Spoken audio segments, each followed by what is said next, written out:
لله وكفى وسلام على عباده الذين اصطفى أما بعد أعوذ بالله من الشيطان الرجيم بسم الله الرحمن الرحيم ولقد كرمنا بني آدم وحملناهم في البر والبحر ورزقناهم من الطيبات وفضلناهم على كثير ممن خلقنا تفضيلا صدق الله العظيم.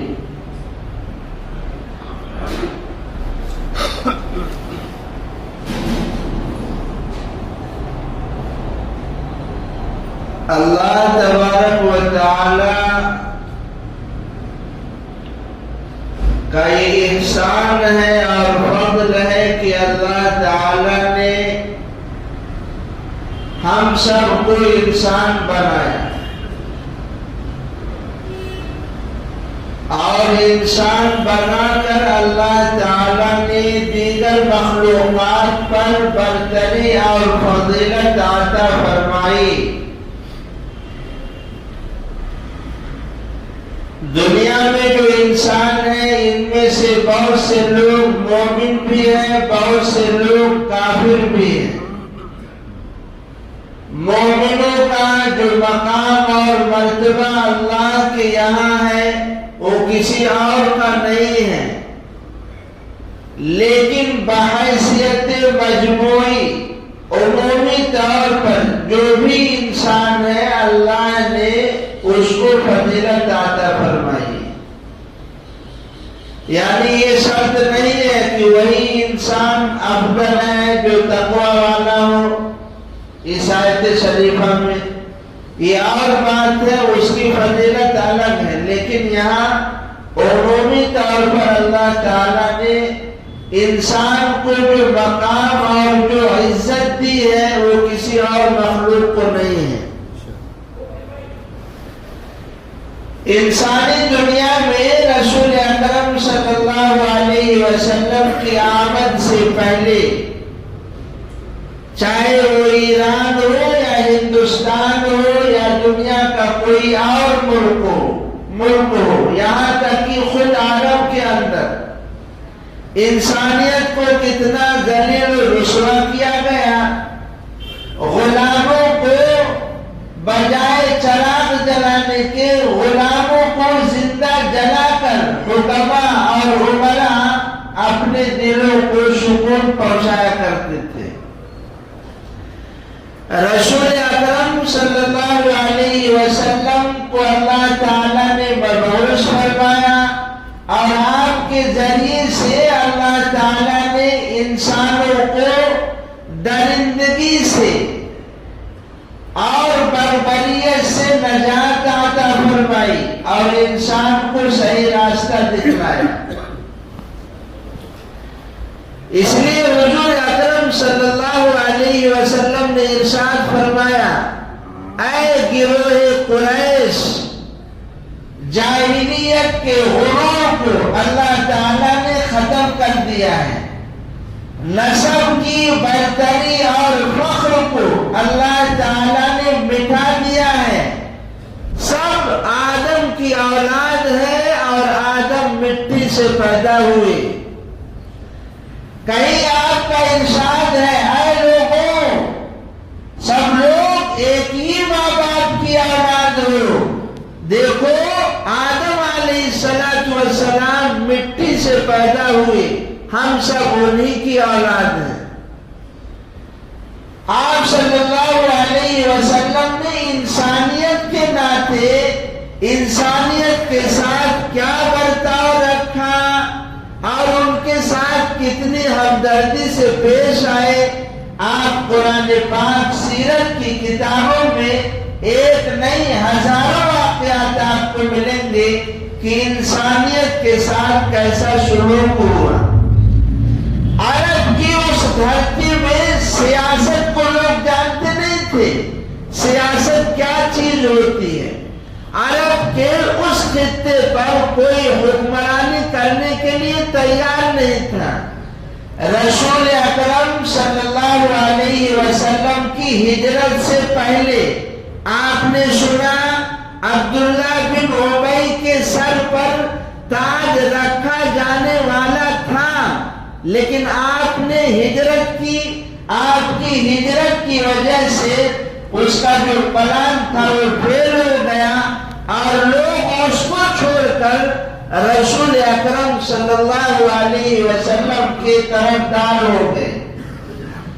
اس عرب کی دھرتی میں مطلب آپ سوچئے، ایک ام نبی امام الانبیاء جو کسی سے قانون کی کتاب نہ پڑھا ہو، آج ہندوستان کے اندر ہم رہتے ہیں، یہاں کا جو آرٹیکل ہے، دفعات ہے، اس کو صرف غیر مسلموں نے نہیں بنایا، مسلمان سارے لوگوں نے مل کر قانون کو بنایا ہے، دفعات کو بنایا ہے۔ آج ہندوستان کے اندر سب کو آزادی ہے، اپنے مذہب کے مطابق سب عمل کر سکتا ہے، کوئی روک ٹوک نہیں ہے۔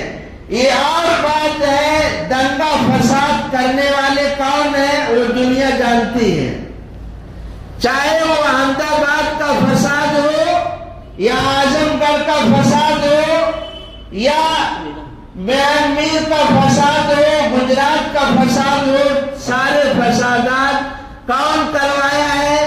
بابری مسجد کا تنازع کون کھڑا کیا ہے؟ یہ سب کو معلوم ہے۔ اللہ تبارک و تعالی نے حضور اکرم صلی اللہ علیہ وسلم کے ذریعے سے انسانیت کو وہ ترقی اور عروج عطا فرمایا کہ آج امریکہ بہادر کو ناز ہے کہ پوری دنیا میں جو قانون بنا ہے، امریکہ کہتا ہے کہ ہمارے یہاں کا جو قانون ہے وہ صرف 7,000 الفاظ پر مشتمل ہے۔ کتنے ہزار الفاظ پر؟ یعنی دفعات جو تیار کی گئی ہے، جیسے دیکھتے ہیں 144 سے 370 ہے، دفعہ نمبر 1 2 3 اس طرح 402 تک تقریباً انڈیا کا جو ہے۔ حضور صلی اللہ علیہ وسلم نے جب ہجرت فرمائی آپ نے، تو اس سرزمین پر کفار بھی تھے، یہود بھی تھے اور کچھ اور لوگ بھی تھے جو اس انتظار میں تھے کہ اگر رسول اکرم صلی اللہ علیہ وسلم غالب آئیں گے تو ہم آپ کے ہو جائیں گے، اور اگر آپ مغلوب ہو جائیں گے تو پھر ہم اپنے آباء و اجداد کے دین پر قائم رہیں گے۔ ایسے نظریے والے بھی تھے۔ رسول اکرم صلی اللہ علیہ وسلم نے ایک معاہدہ کیا، قانون بنایا جس کا نام ہے میثاق مدینہ، جس میں تقریباً 53 دفعات ہیں۔ اگر امریکہ کہتا ہے کہ سب سے مختصر قانون 7,000 الفاظ پر مشتمل ہے، تو دیکھو اس عظیم سیاستدان کو، عظیم رہبر کو، جو کسی سے قانون کی کتاب نہیں پڑھا ہے، کسی سے کچھ علم نہیں حاصل کیا ہے، اس کا لقب ہی امی ہے، وہ 53 دفعات پر ایک قانون اور معاہدے کا قانون آرٹیکل بناتا ہے، اور مدینہ منورہ کے اطراف میں جو قبائل ہیں سب کو اس معاہدے میں شامل کرتا ہے، جس میں انسانیت کو آزادانہ طور پر زندگی گزارنے کو فوقیت دی جاتی ہے، انہیں اختیار دیا جاتا ہے، جس میں انہیں یہ بھی اختیار دیا جاتا ہے کہ ہر مذہب والا اپنے اپنے مذہب پر آزادانہ طور پر عمل کر سکتا ہے، جس میں یہ بھی ہے کہ یہاں امن اور شانتی بنائے رکھنا ہے، اور کوئی بدامنی، فرقہ وارانیت اور فساد نہیں پھیلانا ہے، چاہے وہ یہود کے قبیلے بنو نذیر ہو یا بنو قریظہ ہو یا بنو قینقاع ہو۔ حضور اکرم صلی اللہ علیہ وسلم نے جو دفعات بنائی ہے، قانون بنایا ہے، اس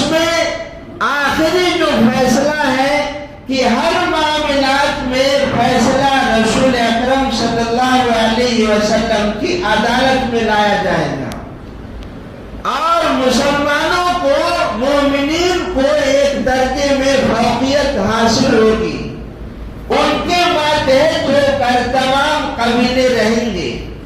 رسول اکرم صلی اللہ علیہ وسلم نے تو معاہدہ کر لیا، آپ نے قانون بنا دیا، سارے لوگ رہنے لگے۔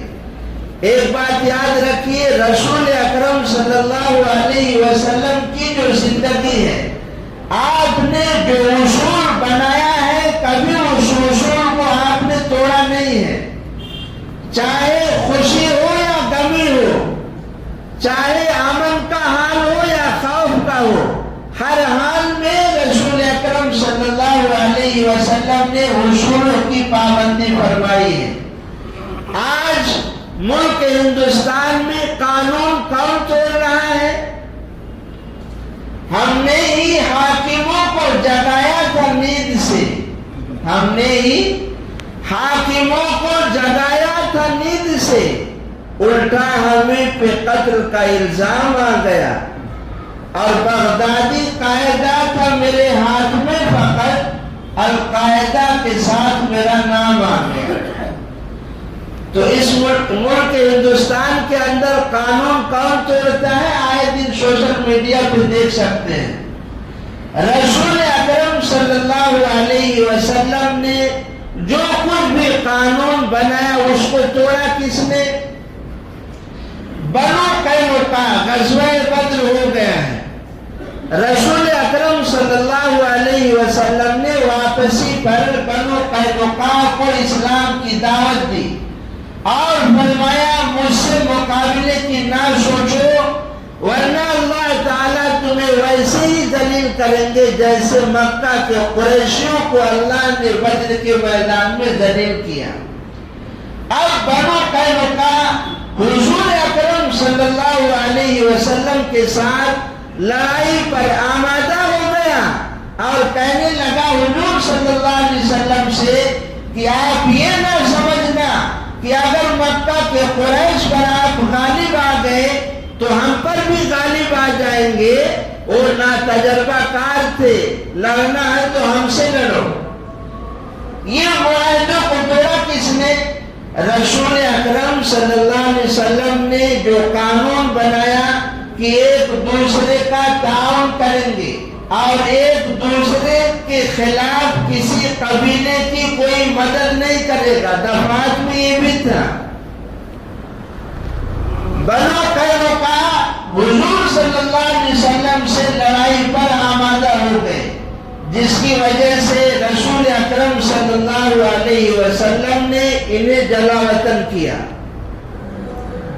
مدینہ کی نوخیز ریاست سے حضور صلی اللہ علیہ وسلم نے انہیں جلا وطن کیا۔ معاملہ آیا بنو نذیر کا۔ بنو نذیر نے حضور اکرم صلی اللہ علیہ وسلم کے پاس یہ پیغام پہنچایا کہ ہمارے 3 عالم آپ کے ساتھ بحث کرنا چاہتے ہیں، آپ آئیے بحث کریے، اگر ہمیں سمجھ میں آ گیا تو ہم پھر اسلام قبول کر لیں گے۔ رسول اکرم صلی اللہ علیہ وسلم بات چیت کرنے کے لیے آمادہ ہو گئے۔ ادھر بنو نذیر نے ان 3 عالموں کو یہ کہہ دیا کہ تینوں عالم اپنے کپڑوں کے اندر خنجر چھپا کر رکھے، خنجر چھپا کر رکھے، جب رسول صلی اللہ علیہ وسلم آئے تو ان پر حملہ کر دے۔ اتفاق سے بنو نذیر کی ایک عورت جس کا بھائی اسلام قبول کر لیا تھا، اس کو جب اس واقعے کی خبر لگی تو رسول اکرم صلی اللہ علیہ وسلم کو اطلاع ملی، تو آپ نے یہ فرمان جاری کیا بنو نذیر کے نام کہ 10 دن کے اندر مدینہ کی ریاست سے نکل جاؤ اور اسے خالی کر دو۔ قانون کون توڑ رہا ہے؟ رسول اکرم صلی اللہ علیہ وسلم نے یہ بھی کہا کہ یہاں سے نکلتے وقت کوئی ہتھیار لے کے نہیں جائے گا۔ تو لکھا ہے، یہ سب واقعات بخاری شریف کے اندر سے میں آپ کو سنا رہا ہوں۔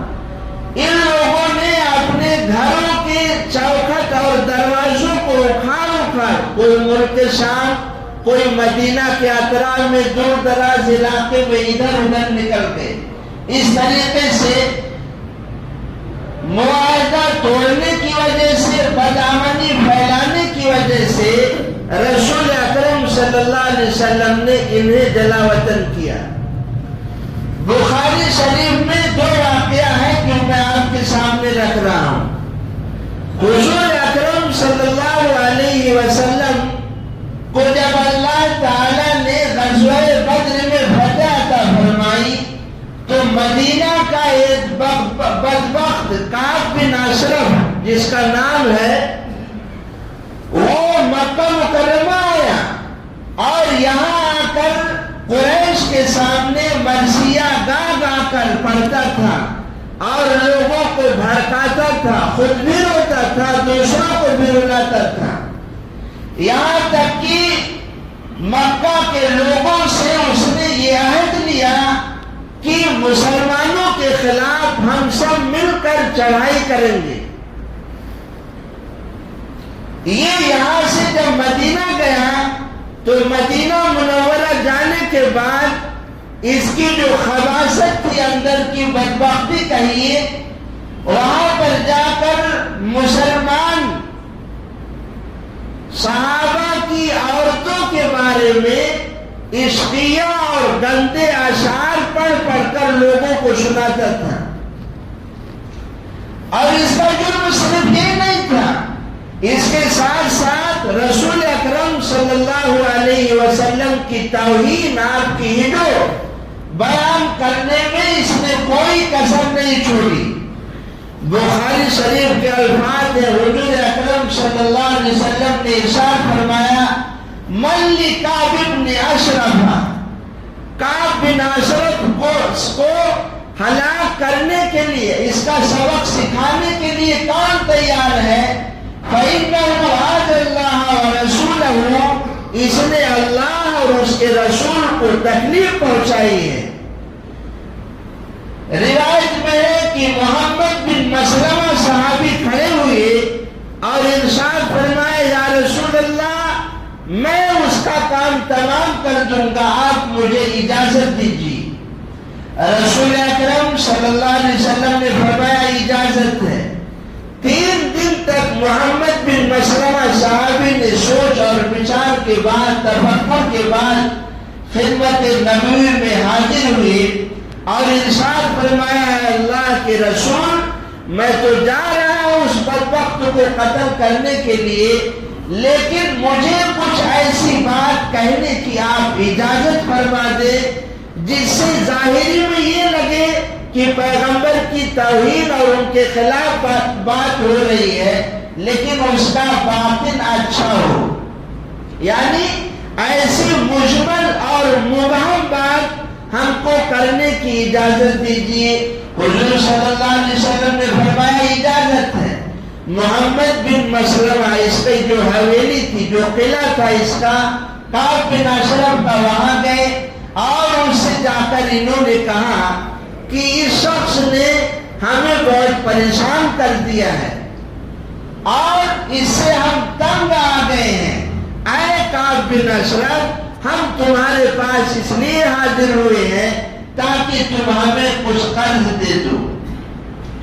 اب وہ تو تھا ہی اسی طاق میں کہ حضور صلی اللہ علیہ وسلم کے ماننے والوں میں کچھ لوگ باغی ہو جائیں تو پھر قلعہ قبضہ کرنے میں آسانی ہو۔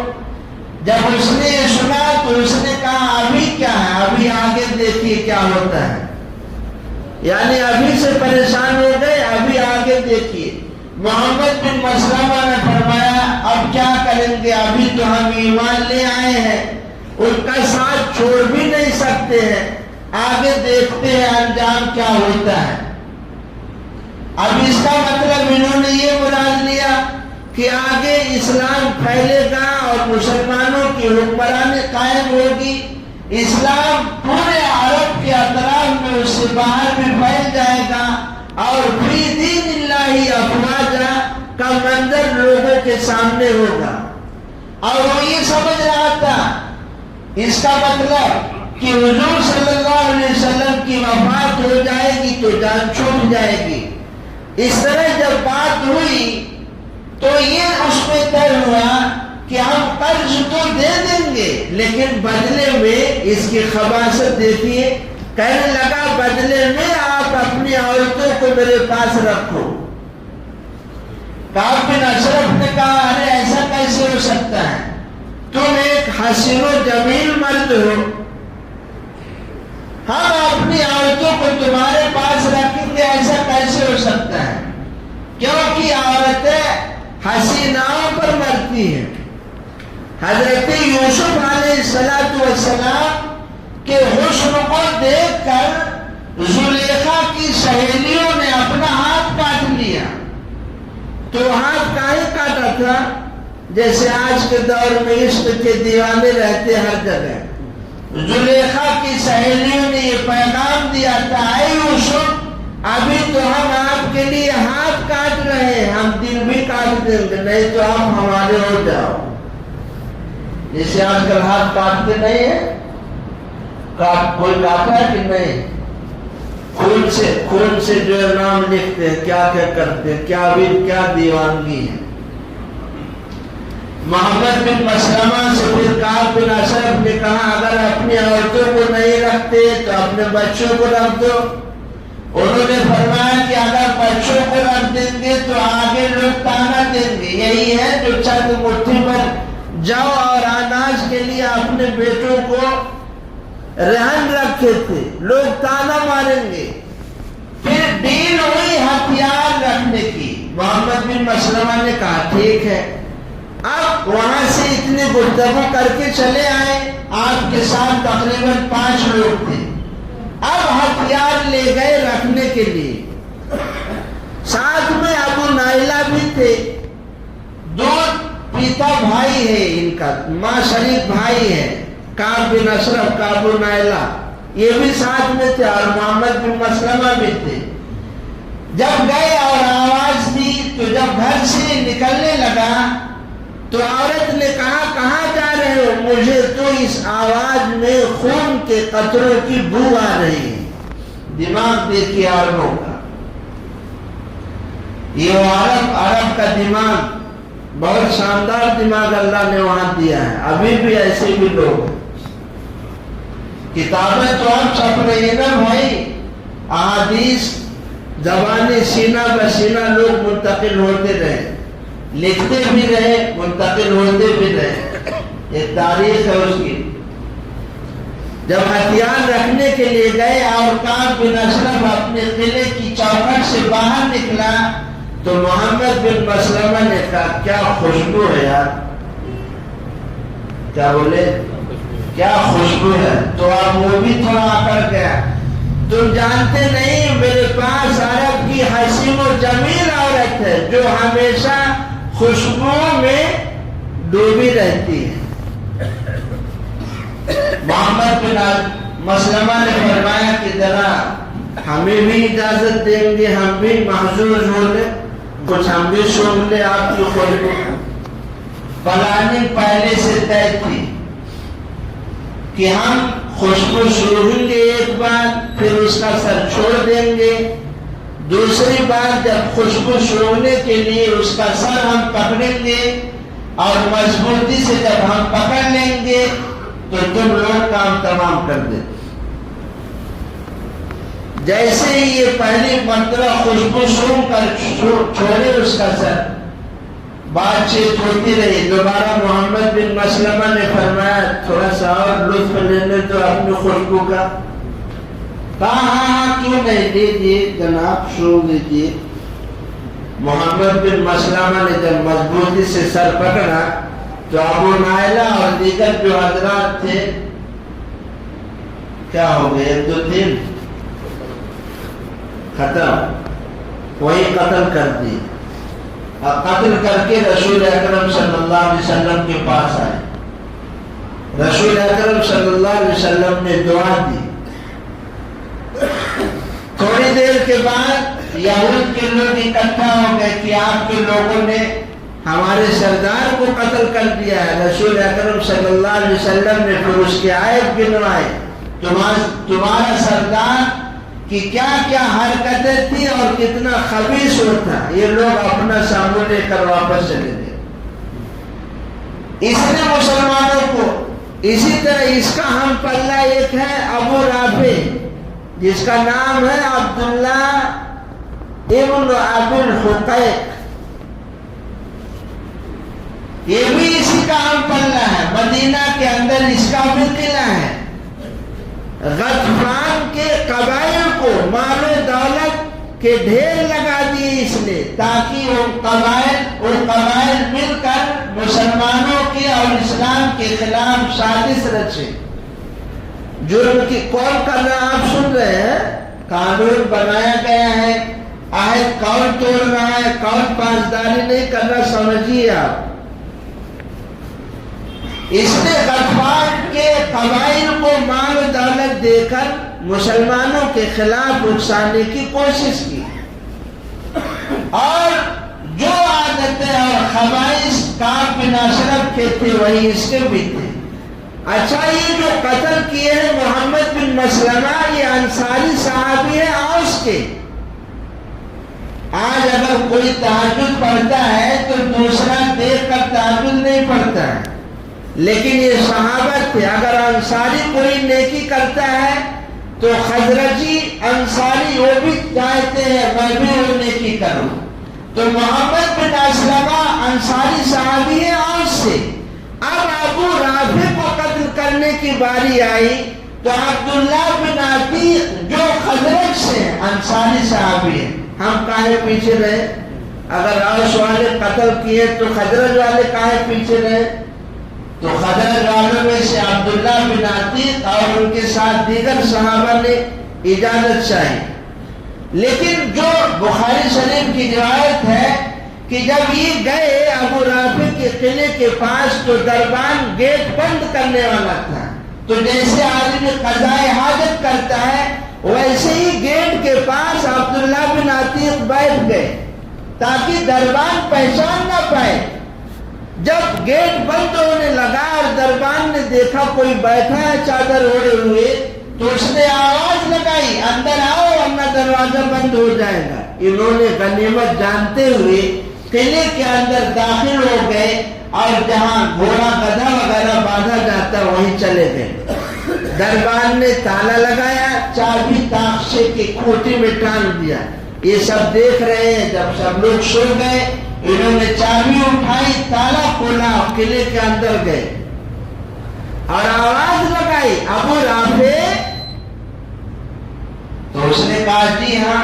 اب جیسی اس کی آواز سنے فوراً حملہ کر دی عبداللہ بن عتیق رضی اللہ عنہ، لیکن وہ بچ نکلا۔ تو یہ باہر نکل آئے، باہر نکلنے کے بعد تھوڑی دیر بعد پھر اندر داخل ہوئے اور آواز بدل کر کہنے لگے ابو رافع ابھی آواز آ رہی تھی، کچھ کیا ہوا؟ ابو رافع کہنے لگا تیری ماں تجھ کو روئے کیا، تو دیکھا نہیں ابھی کسی نے حملہ کیا ہے؟ جب عبداللہ بن عتیق نے جانچ پڑتال لیا اور پورا ایک دم سمجھ گئے آواز کس دشا سے آ رہی ہے، کہاں سے آ رہی ہے، دوسری مرتبہ زوردار حملہ کیا جس سے اس کے پیٹ میں خنجر لگا اور پار کرتا ہوا یہ کمر کی ہڈیوں تک آ پہنچا۔ یہ صحابی باہر نکلنے لگے، یہ سمجھے کہ ہم سیڑھیوں سے دروازے سے نکلے، سمجھے اب ہم اتر رہے ہیں، لیکن سیڑھی بجائے اس کے سیڑھی پر سے اترتے اوپر سے ہی گر پڑے، ان کی پنڈلی ٹوٹ گئی۔ لیکن یہ مرد مجاہد کہہ رہا ہے کہ بغیر ہم خبر سنے واپس رسول اکرم صلی اللہ علیہ وسلم کے پاس نہیں جائیں گے۔ جب صبح ہوئی اور مرغ نے اذان دی، قلعے کی فصیل پر کھڑا ہو کر ایک آدمی اعلان کرتا ہے لوگوں تمہارا سردار ابو رافع قتل کیا جا چکا۔ تب یہ واپس آئے، لیکن فرماتے اتنی خوشی تھی کہ میری پنڈلی ٹوٹ گئی ہے مگر مجھے ذرا بھی احساس نہیں ہوا۔ رسول اکرم صلی اللہ علیہ وسلم کی خدمت میں جب آئے تو آپ نے ارشاد فرمایا عبداللہ بن عتیق سے اپنا پیر پھیلائیے۔ جب انہوں نے اپنا پیر پھیلایا آپ نے یوں ہاتھ پھیرا اور دعا فرمائی، ٹوٹی ہوئی ہڈی ٹھیک ہو گئی جیسے کبھی ٹوٹی ہی نہ ہو۔ یہ قانون توڑنے والوں کو بدبختی آج ملک ہندوستان کے اندر کبھی قرآن پر کیچڑ اچھالا جاتا ہے، کبھی رسول اکرم صلی اللہ علیہ وسلم کی شان میں گستاخی کی جاتی ہے، اور جو لا بنا ہوا ہے اس کا پاس و لحاظ کون کتنا کر رہا ہے آج دنیا دیکھ رہی ہے۔ رسول اکرم صلی اللہ علیہ وسلم نے 53 دفعات پر جو قانون بنایا، آج وہ آواز دے رہے ہیں دنیا کے ممالک کو کہ اگر اپنے ملک میں امن و امان اور شانتی چاہتے ہو اور انسانیت کو ترقی اور عروج کے مراحل پر پہنچانا چاہتے ہو تو رسول اکرم صلی اللہ علیہ وسلم کے دامن سے چمٹ جاؤ اور وہ قانون اختیار کرو جو رسول اکرم صلی اللہ علیہ وسلم نے بنائے تھے، جس میں آپ نے غلاموں کو بھی حق دیا، عورتوں کو بھی آزادی دی، اور اللہ کے نبی صلی اللہ علیہ وسلم نے ہر ایک کو اپنے مذہب کے حساب سے آزادانہ طور پر زندگی گزارنے کا حق دیا۔ رسول اکرم صلی اللہ علیہ وسلم وہ مدبر اور مفکر تھے کہ آپ نے چند عرصے میں یعنی 10 سال کے عرصے میں تقریباً 12 لاکھ سے زیادہ مربع میل پر اسلام کا چرچا ہونے لگا۔ کیا تھا وہ؟